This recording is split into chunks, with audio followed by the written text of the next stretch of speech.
በስመ አብ ወወልድ ወመንፈስ ቅዱስ አሐዱ አምላክ አሜን። የተወደዳችሁ የልዑል እግዚአብሔር ቤተሰቦች የእናታችን የቅድስት ድንግል ማርያም የአስራት የቃል ኪዳን የበረከት ልጆች የጻድቃን የሰማዕታት ወዳጆች በወደደንና ባፈቀረን በልዑል እግዚአብሔር ፍጹም ሰላም እላችኋለሁ። እንደምን ዋላችሁ? እንደምን ለይሳ ደረሳችሁ? አሜን። እንደ ኃጢአታችንና እንደ በደላችን ብዛት ሳይሆን እንደ ምሕረትና እንደ ቸርነቱ ተመልክቶ እስከ ይሳት ያደረሰን የአባቶቻችን አምላክ ልዑል እግዚአብሔር ስሙ የተመሰገነ ይሁንልን። እርሱን ጠርተን እርሷን የማንተዋት ንጽሕተ ንጹሐን ቅድስተ ቅዱሳን ቅድስት እናታችን ድንግል ማርያም ዘላለማዊ ስሟ የተመሰገነ ይሁንልን። እንግዲህ እንደ እግዚአብሔር አምላካችን መልካምና በጎ ፍቃድ ዛሬ የምንማማረው የሰሙነ ሕማማተ ረቡዕ ምክረ አይሁድ ተብሎ ተሰይሟልና ስለምን ምክረ አይሁድ ተባለ? ጌታችን መድኃኒታችን ኢየሱስ ክርስቶስ በዚህ ዕለት ምን አደረገልን? ጸሐፍት ፈሪሳውያንስ በዚህ ዕለት ምን አደረጉ? የሚለውን እንደ እግዚአብሔር አምላካችን መልካምና በጎ ፍቃድ ዛሬ አጠር አድርገን እንማማራለን። እንግዲህ የሚያስተምረን እግዚአብሔር ነው፣ የሚመክረን እግዚአብሔር ነው፣ የሚገስጸን እግዚአብሔር ነው። እርሱ በመካከላችን ተገኝቶ የጎደለውን አሟልቶ የተጣመመውን አቃንቶ በአፈ መላእክት አርሞ ያስተምረን፣ ይመክረን፣ ይገስጸን ዘንድ የእርሱ መልካምና በጎ ፍቃዱ ይሁንልን። የእናታችን የንጽሕተ ንጹሐን የቅድስተ ቅዱሳን የቅድስት እናታችን የድንግል ማርያም ምልጃ ተረዳይነቷ በረከቷ ሁሉ በሁላችን ላይ ይደርብን። እንግዲህ ወደ ዛሬው ትምህርታችን ስንገባ ታዲያ የሰሙነ ሕማማተ ረቡዕ ምክረ አይሁድ ተብሎ ተሰይሟል። ስለምን ምክረ አይሁድ ተብሎ ተሰይመ? ጌታችን መድኃኒታችን ኢየሱስ ክርስቶስ በዚህ ዕለት ምን አደረገልን? ጸሐፍት ፈሪሳውያንስ ምን አደረጉ? የሚለውን መጽሐፍ ቅዱስን መነሻ አድርጋ ነውና ቅድስት ቤተክርስቲያናችን የምታስተምረን። እኛም ደግሞ መጽሐፍ ቅዱስን መነሻ አድርገን የዛሬውን ትምህርታችንን እንማማራለን ማለት ነው። ስለ ሰሙነ ሕማማተ ረቡዕ የማቴዎስ ወንጌልም የማርቆስ ወንጌልም የዮሐንስ ወንጌልም የሉቃስ ወንጌልም በሚገባ በደንብ መዝግበውልን እናገኛለን። ነገር ግን እኛ የሁለቱን ወንጌላውያን አንብበን እንጀምራለን ማለት ነው። ስለዚህ ስለ ሰሙነ ሕማማተ ረቡዕ የማቴዎስ ወንጌል ምዕራፍ 26 ቁጥር 3 ጀምሮ ስትመለከቱ እንዲህ የሚል ቃል ተጽፎ ታገኛላችሁ። በዚያን ጊዜ የካህናት አለቃዎች የሕዝብም ሽማግሌዎች ቀያፋ በሚባለው በሊቀ ካህናቱ ግቢ ተሰበሰቡ። ኢየሱስንም በተንኮል ሊያስይዙት ሊገድሉትም ተማከሩ። ነገር ግን በሕዝቡ ዘንድ ሁከት እንዳይነሳ በበዓል አይሁን አሉ። ኢየሱስም በቢታንያ በለምጻሙ በስምዖን ቤት ሳለ አንዲት ሴት ዋጋው እጅግ የበዛ ሽቶ የሞላው የአልባስጥሮስ ብልቃጥ ይዛ ወደ እርሱ ቀረበች። በማዕዱም ተቀምጦ ሳለ በራሱ ላይ አፈሰሰችው። ደቀ መዛሙርቱም ይህንን አይተው ተቆጡና ይህ ጥፋት ለምንድን ነው? ይህ በብዙ ዋጋ ተሽጦ ለድሃዎች ሊሸጥ ይቻል ነበርና አሉ። ኢየሱስም ይህንን አውቆ እንዲህ አላቸው፣ መልካም ሥራ ሰርታልኛለችና ሴቲቱንስ ስለምን ታደክሟታላችሁ? ድሃዎች ሁል ጊዜ ከእናንተ ጋር ይኖራሉና እኔ ግን ሁል ጊዜ ከእናንተ ጋር አልኖርም። እርሷ ይህን ሽቶ በሰውነቴ ላይ አፍስሳ ለመቃብር ያደረገች። እውነት እላችኋለሁ ይህ ወንጌል በዓለም ሁሉ በማናቸውም ስፍራ በሚሰበክበት እርሷ ያደረገችው ደግሞ ለእርሷ መታሰቢያ እንዲሆን ይነገራል። በዚያን ጊዜ የአስቆሮቱ ይሁዳ የሚባለው ከ12ቱ አንዱ ወደ ካህናት አለቆች ሄዶ ምን ልትሰጡኝ ትወዳላችሁ? እኔም አሳልፌ እሰጣችኋለሁ። እነርሱም 30 ብር መዘኑለት። ከዚያችም ሰዓት ጀምሮ አሳልፎ ሊሰጠው ምቹ ጊዜ ይሻ ነበር ይለናል። ወገኖች ያስተውሉ። ይህ መጽሐፍ ቅዱስ ክፍል የሚያስረዳን በሰሙነ ሕማማተ ረቡዕ ምን እንደተከናወነ ምን እንደተካሄደ ነው። ቅዱስ ማርቆስም ደግሞ በወንጌሉ ላይ በማርቆስ ወንጌል ምዕራፍ 14 ቁጥር 1 ጀምሮ ስትመለከቱ እንዲህ ብሎ መዝግቦልናል። የካህናት አለቆችም ጸሐፊዎችም እንዴት አድርገው በተንኮል እንደሚይዙትና እንደሚገድሉት ይፈልጉ ነበረ። የሕዝቡ ሁከት እንዳይሆን በበዓል አይሁን ይሉ ነበርና እርሱም በቢታንያ በለምጻሙ በስምዖን ቤት በነበረ ጊዜ በማዕዱ ተቀምጦ ሳለ አንዲት ሴት ዋጋው እጅግ የከበረ ጥሩ ናርዶስ ሽቶ የሞላበት የአልባስጥሮስ ብልቃጥ ይዛ መጣች። ብልቃጡንም ሰብራ በራሱ ላይ አፈሰሰችው። አንዳንዶችም ይህ የሽቶ ጥፋት ለምንድን ነው? ይህ ሽቶ ከ300 ዲናር በሚበልጥ ዋጋ ተሽጦ ለድሃዎች ሊሰጥ ይቻል ነበርና ብለው በራሳቸው ይቆጡ ነበረ። እርሷንም ነቀፏት። ኢየሱስ ግን እንዲህ አለ፣ ተዋት፣ ስለምን ታደክሟታላችሁ? መልካም ሥራ ሰርታልኛለች። ድሃዎች ሁል ጊዜ ከእናንተ ጋር ይኖራሉና በማናቸውም በወደዳችሁት ጊዜ መልካም ልታደርጉላቸው ትችላላችሁ። እኔ ግን ሁል ጊዜ ከእናንተ ጋር አልኖርም። የተቻላትን አደረገች። አስቀድማ ለመቃብሬ ሥጋዬን ቀባችው። እውነት እውነት እላችኋለሁ ይህ ወንጌል በዓለም ሁሉ በሚሰበክበት በማናቸውም ስፍራ እርሷ ያደረገችው ደግሞ ለእርሷ መታሰቢያ እንዲሆን ይነገራል። ከ12ቱም አንዱ የአስቆሮቱ ይሁዳ አሳልፎ ሊሰጠው ወደ ካህናት አለቆች ሄደ። ሲሰሙም ደስ አላቸው። ብር የሚሰጡት ዘንድ ተስፋ ሰጡት። በሚመች ጊዜም እንዴት አድርጎ አሳልፎ እንዲሰጠው ይፈልግ ነበረ ይላል። ልብ በሉ ወገኖቼ፣ እንግዲህ ይህንን ሁለት የመጽሐፍ ቅዱስ ክፍል መነሻ አድርገን ነው የምንማማረው። ቅድስት ቤተ ክርስቲያናችን ስለ ሰሙነ ሕማማት ረቡዕ በአራቱም ወንጌላውያን ላይ የተጠቀሰውን እያነሳች በደንብ ታስተምረናለች። እኛ ደግሞ ከአራቱ ወንጌላውያን መካከል የሁለቱን አንብበን ጀምረናል። ጌታችን መድኃኒታችን ኢየሱስ ክርስቶስ በዚህ ዕለት ምን አደረግልን፣ ጸሐፍት ፈሪሳውያንስ ምን አደረጉ የሚለውን ልናውቅ ያስፈልጋል። እንግዲህ ጸሐፍት ፈሪሳውያን በዚህ ዕለት ምን አደረጉ ስንል አስቀድሞ ጌታችን እየተመሰገነ ወደ ኢየሩሳሌም ሲገባ ከሰዓት ጀምሮ እሁድ ከሰዓት ጀምሮ ማጉረምረም ጌታችንን መስደብ ጀመሩ። ሰኞ ዕለት በአንዱ ሊቀ ካህን ግቢ ተሰብስበው ስለ ጌታችን ጉዳይ ለመምከር ቀጠሮ ተያዙ። እሁድ ዕለት ማለት ነው። ሰኞ ደግሞ በተቀጣጠሩት መሰረት ተሰበሰቡ። ነገር ግን ቀኑን ሙሉ ጌታችንን ሲሰድቡት፣ ሲዘልፉት፣ በእርሱ ጉዳይ ሲጨቃጨቁ ውለው ስብሰባቸው ፍሬ አልባ ሆኖ ተበተኑ። ወደ ማክሰኞ ተቀጣጠሩ። ማክሰኞም ደግሞ በቀጠሯቸው መሰረት አሁንም በአንዱ ሊቀ ካህን ግቢ ተሰበሰቡ። በአንዱ ሊቀ ካህን ግቢ አሁንም ተሰብስበው ከሰኞ ይልቅ ማክሰኞ ጠንከር ያለ ስብሰባ አካሂደዋል። ማክሰኞ ዕለት ጠንከር ያለው ስብሰባቸው ከፊሉ ተስማምተው ከፊሉ ደግሞ ሳይስማሙ ቀሩ። እንዳይስማሙ ያደረጋቸው ደግሞ ሐሙስ ዕለት በዓለ ፋሲካቸውን ያከብሩ ስለነበረ እንዴት አድርገን እንይዘዋለን? እንዴት አድርገን ነው እርሱን መያዝ የምንችለው? እንዴት ነው እርሱን ማሰቃየት የምንችለው? ምንድን ማድረግ ያለብን? በዓላችን ይበላሽብናል ብለው ይህ ትልቅ ፈተና ወይም ስጋት ሆኖባቸው መስማማት አቅቷቸው ማክሰኞ ዕለት ስብሰባቸውን በተኑ ማለት ነው። ሮብ ዕለት ለመነጋገር ወደ ሮብ ቀጠሮ ቀጥረው ተበታትነዋል ማለት ነው። ልብ በሉ። ጌታችን መድኃኒታችን ኢየሱስ ክርስቶስ ደግሞ በዕለተ እሁድ እየተመሰገነ ወደ ኢየሩሳሌም ገባ። በቤተ መቅደስም ሻጭ ለዋጮችን አገኛቸውና አወጣቸው። ሕሙማንንና ደዌያንንም ፈወሰ። ከዚያም በኋላ በቢታንያ አደረ። በቢታንያ ካደረ በኋላ በሰሙነ ሕማማት ሰኞ ደግሞ ከቢታንያ ሲመለስ ተራበ። ከዚህም በኋላ ወደ አንዲት በለስ ሄዶ ፍሬ ፈለገባት። ነገር ግን ፍሬ ሲያጣባት ያቺን በለስ ረገማት። በለሲቱም ወዲያውኑ ደረቀች። ያቺ በለስ ወዲያው መድረቋ ደግሞ ድንቅ የሆነ ምስጢር ነው ጌታችን በሰሙነ ሕማማት ሰኞ ያደረገልን። በዚያች በለስ አስታኮ አዳምና ሔዋን የቀጠፏትን ያቺን ኃጢአትን ነው ያደረቀልን፣ ያጠፋልን። ስለዚህ በሰሙነ ሕማማት ሰኞ ጸሐፍት ፈሪሳውያን ስለ እርሱ ጉዳይ ተሰብስበው ሲጨቃጨቁ እርሱ ደግሞ ኃጢአትን በበለስ አስታኮ አደረቀልን፣ አጠፋልን። በሰሙነ ሕማማት ማክሰኞ ደግሞ ጌታችን ምን ያደረገልን ስንል በሰሙነ ሕማማት ማክሰኞ ደግሞ ጌታችን ይህንን በምን ስልጣን እንደሚያደርግ፣ ሕሙማንን በምን ስልጣን እንደሚፈውስ፣ በቤተ መቅደስ የነበሩ ሻጭ ለዋጮችን ደግሞ በምን ስልጣን ከቤተ መቅደስ እንዳወጣቸው ጌታችንን ጸሐፍት ፈሪሳውያን ጠይቀውታል። በዚህም ምክንያት የጥያቄ ቀን ተብላለች፣ የሰሙነ ሕማማት ማክሰኞ ማለት ነው። እርሱም ታዲያ ጥያቄ ጠይቀውት ነበርና በምን ስልጣን ይህንን ታደርጋለህ ሲሉት እርሱም ደግሞ ጥያቄያቸውን በጥያቄ መልሶላቸዋል ማለት ነው። ለምን ጥያቄያቸውን በጥያቄ መለሰ? ቀጥተኛ ምላሽ ለምን አልሰጣቸውም ስንል ጥያቄያቸው የክፋት እንደሆነ ስላወቀ ነው። ልብና ኩላሊትን የሚመረምረው አምላካችን ጥያቄያቸው ትክክለኛ እንዳልሆነ ቢነግራቸውም ለመገንዘብ ተገንዝበውም ለማመን ያመኑትን በተግባር ለመኖር ሳይሆን የክፋት ጥያቄ የተንኮል ጥያቄ እንደጠየቁት ስላወቀ እርሱም ደግሞ ከአእምሯቸው በላይ የሆነ መመለስ የማይችሉትን ጥያቄ ጠየቃቸው። የዮሐንስ ጥምቀት ከወዴት ነበረች? ከሰማይ ነው ወይንስ ደግሞ ከሰው ነው ብሎ ጠየቃቸው። በዚህ ጊዜ ምን ብለው ይመልሱ? ከሰማይ ነው ብንል እንኪያስ ለምን አላመናችሁበትም ይለናል።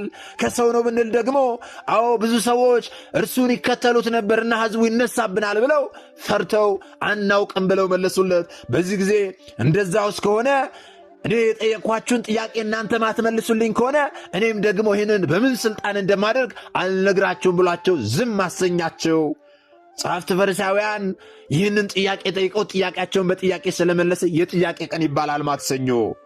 ታዲያ በዚህ በሰሙነ ሕማማት ረቡዕ ምንድነው የተከናወነው ነገር ስንል አሁን የማቴዎስ ወንጌልንና የማርቆስ ወንጌልን አንብበን እንደተረዳነው በዕለተ ረቡዕ የአይሁድ ሊቀ ካህናትና ጸሐፍት ፈሪሳውያን ጌታን ለመያዝ የተማከሩበት ነውና ምክረ አይሁድ ይባላል። የተማከሩበት ስንል ምክራቸውን የጀመሩበት ሳይሆን ምክራቸውን ያጠናቀቁበት ዕለት ስለሆነ ነው ምክረ አይሁድ ተብሎ የተሰየመው ማለት ነው። ልብ በሉ። ሰኞም ተሰብስበዋል፣ ሰኞ ፍሬ አልባ ሆኗል። ማክሰኞ ደግሞ ጠንከር ያለ ነገር ግን ፍሬ አልባ የሆነ፣ እሮብ ደግሞ ስብሰባቸውን አጠናቀዋል ማለት ነው። ጌታችን መገደል እንዳለበት ወስነው የጨረሱበት ዕለት ስለሆነ ምክረ አይሁድ ተብለዋል። ምክንያቱም የአይሁድ ሊቀ ካህናትና ጸሐፍት ጌታን እንዴት መያዝ እንደሚገባቸውና ምን ማድረግ እንዳለባቸው ምክራቸውን ያጠናቀቁበት ስለሆነ ምክረ አይሁድ ተብሎ ይጠራል ማለት ነው። ልብ በሉ ወገኖቼ። በዚህ ምክራቸው ላይ ታዲያ ትልቅ ጭንቀት ነበረባቸው። ምንድነው ጭንቀታቸው? ሐሙስ ዕለት በዓለ ፋሲካቸውን ያከብሩ ስለነበረ አሁን ጌታችንን ብንይዘው በዓላችን ይበላሽብናል። ስለዚህ እንዴት አድርገን ነው መያዝ የምንችለው ብለው ማክሰኞም ሲጨቃጨቁ በነበረበት አጀንዳ ሮብም ቀኑን ሙሉ ሲጨቃጨቁ ዋሉ። ምን ማድረግ እንዳለባቸው መስማማት አቅቷቸው ማለት ነው። ታዲያ ይህንን መግባባት ያቃተበትን ጉዳይ ፍሬ አልባ እንዲሆን ያደረገውን ጉዳይ እንዴት አድርገው ሊስማሙ ቻሉ ስንል እንዲስማሙ ያደረጋቸው የአስቆሮቱ ይሁዳ በመካከላቸው መገኘት ነው። ምክራቸውን እንዲያጠናቅቁ አድርጓቸዋል። በዕለተ ረቡዕ የአይሁድ ሊቀ ካህናትና ጸሐፍት ፈሪሳውያን ጌታ እንዲሞት የወሰኑበት ዕለት ነው ወገኖቼ። ይህንን ምክራቸውን እንዲያጠናቅቁ ያደረጋቸው ደግሞ የአስቆሮቱ ይሁዳ ነው ወገኖቼ። ይህ የአስቆሮቱ ይሁዳ ከደቀ መዛሙርቱ አንዱ ነበረ። ይሁዳ ማለት ታማኝ ማለት ነበረ። አሁን ከሃዲ የሆነ እንጂ ማለት ነው። ይሁዳ በደቀ መዛሙርቱ መካከል ሆኖ የሚሰበሰቡ ገንዘቦችን እርሱ ነበር የሚይዘው፣ ገንዘብ ያዥ ነበረ። ኋላ ግን ይሁዳ ተበሳይቶ ወደዚህ ውስጥ ሊሄድ የቻለው ገንዘብ ስለቀረበት ነበረ። እንዴት ገንዘብ ቀረበት ስንል ደግሞ በዚህ ቀን ጌታችን መድኃኒታችን ኢየሱስ ክርስቶስ ምን ሲያደርግ ዋለ ስንል ቅድም የመጽሐፍ ቅዱስ ክፍልን ስናነሳ በቢታንያ በለምጻሙ በስምዖን ቤት ነበረ ጌታችን። በቢታንያ በለምጻሙ በስምዖን ቤት ሳለ ታዲያ አንዲት ሴት ወደ ጌታችን መጣች። ዕድሜያን ሙሉ በኃጢአት ውስጥ የነበረች፣ በዝሙት ስትተዳደር የነበረች፣ መልከ መልካም ውብ የሆነች ሴት ነበረች። ያቺ ሴት ማርያም እንተፍረት ትባላለች። ያቺ ማርያም እንተፍረት ታዲያ ዕድሜ ዘመኗን ሙሉ በኃጢአት የቆሸሸች በኃጢአት የወደቀች ነበረችና የወደቁትን የሚያነሳ ኃጢአትን የሚያስተሰርይ አምላክ መጣ ብላ ውድ የሆነ ዋጋ አውጥታ እጅግ ዋጋው ውድ የሆነውን ሽቶ ሄዳ ፈልጋ ገዝታ ወደ ጌታችን መጣች። በዚያም ታዲያ ከመጣች በኋላ ያቺ ማርያም እንተፍረት የአልባስጥሮስ ብልቃጥ ይዛ ወደ እርሱ ቀረበችና እንዴት ብዬ በፊቱ ቆማለሁ አለች። እኔ ኃጢአተኛ ነኝ፣ እኔ በደለኛ ነኝ፣ ስለዚህ እንዴት ብዬ በፊቱ ቆማለሁ ብላ በጀርባው ቆመች። ጌታችን እያስተማረ ነበረ በስምዖን ዘለምጽ ቤት። እንዴት ብዬ በእርሱ ፊት ቆማለሁ ብላ ከጀርባው ቆመች። ወገኖቼ ዛሬ እኔና እናንተ በጌታችን ፊት የሚያቆም ምን አይነት በጎ ምግባር ይዘን ይሆን? በየትኛው ስራችን ነው ጌታችን ፊት የምንቆመው? ኃጢአታችን፣ በደላችን በጌታችን ፊት ያቆመናል ወይ? እርሷም እንዲህ ነው ያለችው፣ በየትኛው ስራዬ ዕድሜ ዘመኔን ሙሉ ኃጢአት ስሰራ ነበረ። ይህ ኃጢአቴ ከእርሱ ፊት እንዴት ያስቆመኛል ብላ ከጌታችን ጀርባ ሄዳ ቆመች። ከዚህም በኋላ ጌታችን ካስተማረ በኋላ በማዕድ ተቀምጦ ሳለ ያንን የአልባስጥሮስ ብልቃጥ ሰበረችና በራሱ ላይ አፈሰሰችበት። በዚህ ጊዜ ደቀ መዛሙርቱ እጅጉን ተቆጡ። ይሁዳም ደግሞ እንዲሁ ተቆጣ። ለምንድነው ይሁዳ ተቆጣው? ደቀ መዛሙርቱ ለምን ተቆጡ ስንል ይህ ጥፋት ለምንድነው? ዋጋው እጅግ ብዙ ነው። ይህ የአልባስጥሮስ ብልቃጥ ወይም ደግሞ ሽቶ ዋጋው ብዙ ነው። በ300 ዲናር መሸጥ ይችል ነበረ። በ300 ዲናር ተሽጦ ለድሆች መመጽወት ይቻል ነበረ። እርሷ ግን ይኸው እዚሁ ሰበረችው፣ አፈሰሰችው። ለምን ይህንን አደረገች ብለው ደቀ መዛሙርቱም ተቆጧት። ወገኖቼ ይሁዳ ደግሞ ያ የአልባስጥሮስ ብልቃጥ እንዲሁ ቢገባ ኖሮ ሲሸጥ 300 ዲናር ይሸጥ ነበርና ከ100 ዲናር ደግሞ 10 ዲናር የእርሱ ስለነበረ ከ100 ብር 10 ብር የእርሱ ስለነበረ ከ300 ዲናር 30 ዲናር ያገኝ ነበረ። ወይም ደግሞ ከ300 ብር ገንዘብ ያሽ ስለሆነ 30 ብር ያገኝ ነበረ። ስለዚህ ይሁዳ በዚህ ተበሳጨ። ለምን? 30 ብሩ ቀረበት። ያ የአልባስጥሮስ ብልቃጥ ወይም ደግሞ ሽቶ ቢሸጥ ኖሮ 30 ብር ይደርሰው ነበረ፣ 30 ዲናር ይደርሰው ነበረ። ስለዚህ ያ ስለቀረበት በዚህ ተበሳይቶ ቀጥታ ወዴት ሄደ? ወደ ጸሐፍት ፈሪሳውያን ሄደ። ወደ ጸሐፍት ፈሪሳውያን ሄዶ ጌታውን አሳልፎ ሊሰጠው ሊያውም ከዚህ ባጣው በ30 ዲናር ወይም በ30 ብር ጌታውን አሳልፎ ሊሰጠው ተስማማ። ይህቺ ሴትና የአስቆሮቱ ይሁዳ መካከል ያለውን ልዩነት ልብ ብላችሁ አስተውሉ። የአስቆሮቱ ይሁዳ አክብሮ መርጦ እዚህ ቦታ ላይ ያስቀመጠውን ጌታ፣ ብዙ ምስጢራትን ያካፈለውን ጌታ ለብር ብሎ አሳልፎ ሊሰጠው ወይም ደግሞ ሊሸጠው ተስማማ። እርሱ ገንዘብን ማጠራቀም እንጂ ኃጢአትን በደልን ይቅር የሚለውን አምላክን አይደለም የፈለገው። ይቺ ሴት ደግሞ ዕድሜ ዘመኗን ሙሉ ገንዘብ ስትሰበስብ ነበረ። በዝሙት፣ በጭፈራ፣ ሰዎችን በማሳሳት በኃጢአት ገንዘብን ትሰበስብ ነበረ።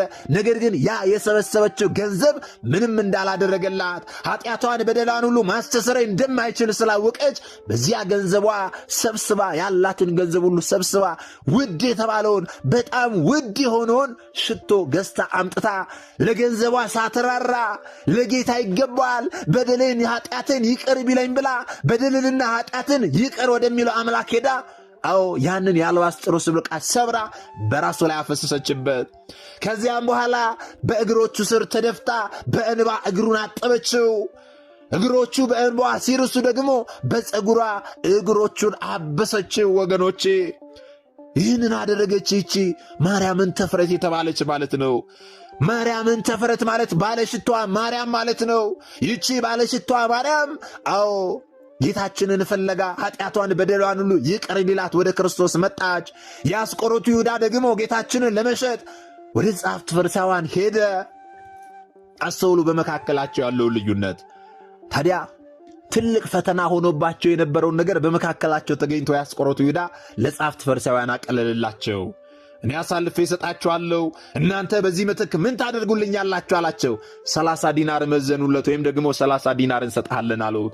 በዚህ ጊዜ እኔ አሳልፌ እሰጣችኋለሁ አላቸው። እኔ አሳልፌ እሰጣችኋለሁ ሲላቸው እጅጉኑ ተደሰቱ። ምክንያቱም ትልቅ ጭንቀት ሆኖባቸው ነበርና፣ አንድም ደግሞ ጌታችን ከዮሐንስ ጋር ይመሳሰልባቸው ስለነበረ ጌታችንን ያዝን ብለን ዮሐንስን ብንይዘውስ ብለው አንድም ስጋት ነበረባቸው፣ አንድም ደግሞ በዓላችን ይበላሻል ብለው ስጋት ሆኖባቸው ነበርና የራሱ ሰው የጌታ ደቀ መዝሙሩ የራሱ ሰው አሳልፎ ሊሰጣቸው ነውና እጅጉኑ ደስ አላቸው። የአስቆሮቱ ይሁዳ ጌታችን መድኃኒታችን ኢየሱስ ክርስቶስን አሳልፎ ሊሰጠው በ30 ዲናር ተስማማ። ጸሐፍት ፈሪሳውያንም የአስቆሮቱ ይሁዳ አሳልፎ ሊሰጣቸው እንደሆነ ከተስማሙ በኋላ ጌታችንን ከያዙ በኋላ ሊገድሉት ወስነው ምክራቸውን አጠናቀቁ። ስለዚህ ጸሐፍት ፈሪሳውያን በዚህ ዕለት ምን አደረጉ ስንል ጌታችን ላይ ሞት ፈረዱበት።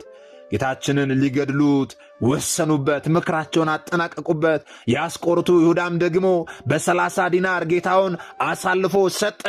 ከተስማማበት ጊዜ ጀምሮ የማቴዎስ ወንጌል ምዕራፍ 26 ላይ እንደምንመለከተው ከተስማማበት ጊዜ ጀምሮ ጌታውን አሳልፎ ሊሰጠው ምቹ ጊዜ ይጠባበቅ ነበር ይላል የአስቆሮቱ ይሁዳ።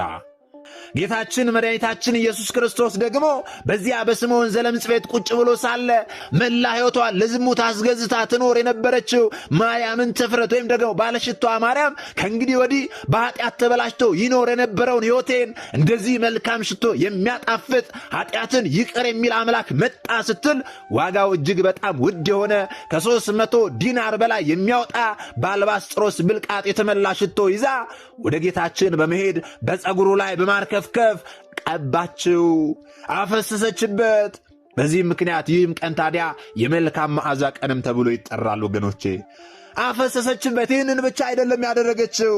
ይቺ እናታችን ማርያምን ተፍረት በጌታ እግር ላይ ተደፍታ መላ ኃጢአቷን ይቅር እንዲላት በእንቧ እግሩን አጥባለችና በጠጉሯም ደግሞ በእንቧ ያጠበችውን ያፈሰሰችበትን እንቧን ያፈሰሰችበትን እግሩን አጥዋለችና ይህንን አደረገች። እርሷ ይህንን ስታደርግ ታዲያ ደቀ መዛሙርቱ ይህ ሁሉ ጥፋት ምንድነው ያሉ ይነቅፏት ነበረ። ይህንን በማድረጓ ደግሞ ጌታችን መድኃኒታችን ኢየሱስ ክርስቶስ ኃጢአቷን በደሏን ሁሉ ደምስሶላታል። ኃጢአትሽ በደልሽ ሁሉ ተደምስሶልሻል አላት። ወገኖቼ ይህቺ እናታችን ማርያምን ተፍረት ያንን ዋጋው እጅግ ብዙ የሆነውን ሽቶ ገዝታ አምጥታ በእርሱ ላይ በማርከፍከፏ ኃጢአቷን በደሏን እያሰበች በማልቀሷ እንባዋ ደግሞ እግሩን ማራሱን ብቻ ሳይሆን ደግሞ በፀጉሯ በመጥረጓ ከልቧ የሆነ መጸጸትን ተጸጽታ በእግሩ ስር ስለወደቀች አዎ ኃጢአትሽ በደልሽ ተሰርዮልሻል አላት። ቀድሞ ስታደርገው የነበረው ኃጢአቷ እንኳን ጌታ ፊት ቀርቶ ሰው ፊት የማያቆም ኃጢአት ነበረ ስትሰራ የነበረችው። ነገር ግን ሰው ፊት እንኳን የማያቆመውን ኃጢአቷን በደሏን ይዛ አምና ኃጢአቴን በደሌን ይቅር ይለኛል ብላ ከጌታ እግር ስር መታ ወደቀች። ወገኖቼ ዛሬም ጌታችን ከኛ የሚፈልገው ከልብ ሆነን መጸጸታችንን ነው። ከልባችን ማልቀሳችንን ነው። ከልብ ሆነን ምሕረትን ይቅርታን መፈለጋችንን ነው ጌታችን የሚፈልገው። ከልብ የሆነ መጸጸትን ከተጸጸትን ትላንትና በምንም አይነት ኃጢአት ውስጥ ብንወድቅ ትላንትና በምንም ኃጢአት ውስጥ ተዘፍቀን ከነበረ ዛሬ ጌታችን ምሕረቱን ሊሰጠን ኃጢአታችንን በደላችንን ይቅር ሊለን እጆቹን ዘርግቶ ይጠብቀናል። ወገኖቼ ታዲያ መቼ ነው የኔ እናንተ መመለስ? መቼ ነው እንደዚች እንደ ማርያምን ተፍረት ወደ ጌታችን ሄደን ትክክለኛውን እንባ የምናነባው? ስለ ኃጢአታችን ስለ በደላችን የምናለቅሰው መቼ ነው? አዎ ኃጢአታችን በዝቷል፣ በደላችን በዝቷል። ለዚህ ነው ዛሬ ዓለማችን ሰላም ያጣችው፣ ሀገራችን ሰላም ያጣችው፣ ወንድም በወንድሙ ላይ የተነሳው፣ ሕፃናት ልጆች በየሜዳው የሚደፈሩት። አዎ ደህና ነገር በጆሮአችን ማንሰማው ኃጢአታችን በደላችን ስለበዛ ነው። ዛሬ እኮ ወንድም ወንድሙን የሚገድልበት፣ ልጅ ለእናትና ለአባቱ የማይታዘዝበት፣ እናት ልጇን ጨክና የምትጥልበት የምትገልበት ዘመን ነው። ወገኖቼ ይህ ሁሉ የመጣው በእኔና በእናንተ ኃጢአትና በደል መብዛት ምክንያት ነው። ጌታችን ግን ዛሬም ቢሆን እጆቹን ዘርግቶ እኛን ሊቀበለን ፈቃደኛ ነው። የእኛን መመለስ ዛሬም ቢሆን ጌታችን ተርቧል። መቼ ነው ታዲያ የኔና እናንተ መመለስ? ከልባችን ሆነን እንደ እናታችን እንደ ማርያምን ተፍረት እንደ ባለሽቷ ማርያም እንባችንን ብናነባ ከልባችን ሆነን ጌታችን ይቅርታውን ምሕረቱን እንደሚያደርግልን አምነን ወደ ጌታችን ብንመጣ አዎ እርሱ መዓቱ የራቀ ምሕረቱ የበዛ አምላክ ነውና ኃጢአታችንን በደላችንን ሁሉ ይደመስስልናል።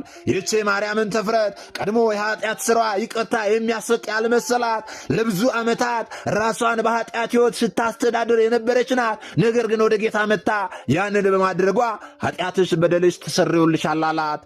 ኃጢአቷ በደሏ መስተስረዩ ብቻ አይደለም፣ ይቅርታ ማግኘቷ ብቻ አይደለም። እንዲህ አላት በማቴዎስ ወንጌል ምዕራፍ 26 ቁጥር 13 ላይ እውነት እላችኋለሁ ይህ ወንጌል በዓለም ሁሉ በማናቸውም ስፍራ በሚሰበክበት እርሷ ያደረገችው ደግሞ ለእርሷ መታሰቢያ እንዲሆን ይነገራል አለ። ልብ በሉ፣ ለእርሷ መታሰቢያ እንዲሆን ይህ እርሷ ያደረገችው ነገር ይህ ወንጌል በሚሰበክበት ቦታ ሁሉ ይነገራል አለ። ዛሬም እኛ የምናደርገው ይህንኑ ነው። እርሱ እንደተናገረ ነው እየተናገረን ያለ ነው። ይነገራል አለ። አዎ ማርያምን ተፍረት ያደረገችው ነገር እኛ እንድንማርበት ያስፈልጋልና ግድ ነው ልንማርበት ወገኖቼ።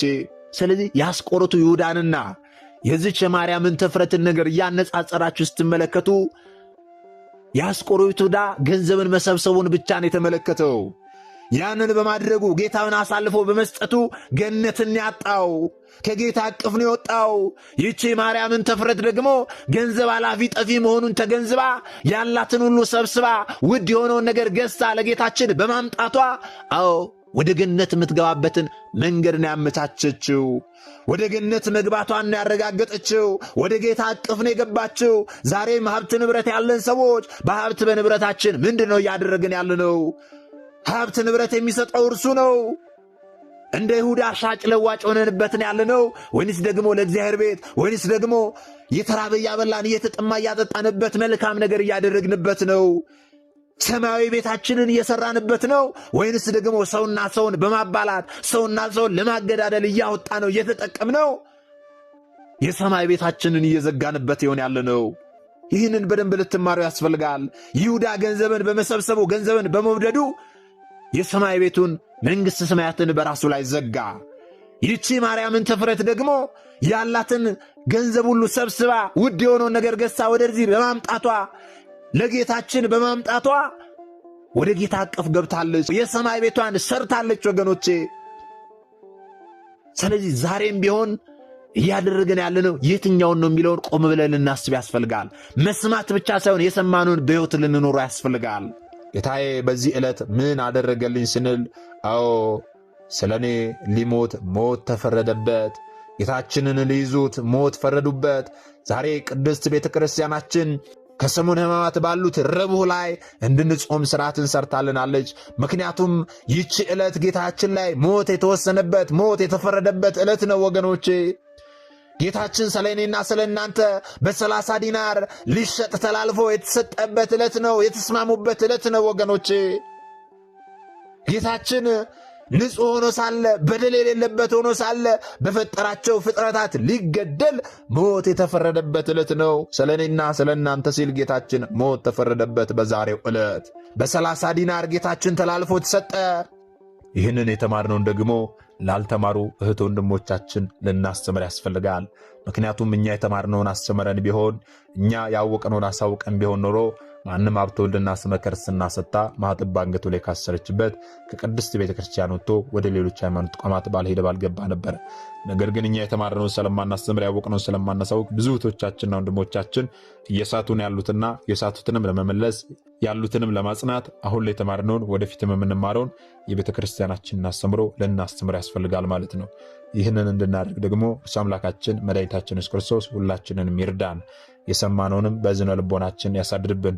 ሰሚዎች ብቻ ሳንሆን በሰማነው ቃል 30፣ 60፣ 100 ያማረ ፍሬ አፍርተን ዛሬ ስሙ ቀዳሾች ነገ ደግሞ የመንግሥቱ ወራሾች ያድርገን ዘንድ የእርሱ መልካምና በጎ ፈቃዱ ይሆንልን። ምናልባት ደግሞ ዛሬ ገና ወደዚህ መንፈሳዊ ቻናል የመጣችሁ ሰዎች ካላችሁ ከዚህ በፊት የተማማርነውም ከዚህ በኋላ የምንማማረው መንፈሳዊ አስተምሮች ወደ እናንተ እንዲደርሱ ከፈለጋችሁ ሰብስክራይብ አድርጋችሁ የደወል ምልክቱን መጫን ይኖርባችኋል። ምክንያቱም ይህ ቴክኖሎጂ ያመጣው ስርዓት ነው፣ እኔ ያልኩት አይደለም። ይህንን ካደረጋችሁ ዕለት ዕለት ከዚህ የሚለቀቁ አስተምሮች ወደ እናንተ ይደርሳሉ። ይህንን ካላደረጋችሁ ደግሞ ዛሬ እንዳጋጣሚ ይህንን አስተምሮ ሰምታችሁ ሊሆን ይችላል፣ በቀጣይ ከዚህ የሚለቀቁ አስተምሮች ወደ እናንተ አይደርሱም ማለት ነው። ስለዚህ ወደ እናንተ እንዲደርሱ ከፈለጋችሁ ሰብስክራይብ አድርጋችሁ የደወል ምልክቱን መጫን ይኖርባችኋል ማለት ነው። ወስብሐት ለእግዚአብሔር ወለወላዲቱ ድንግል ወለመስቀሉ ክቡር። ይቆየን።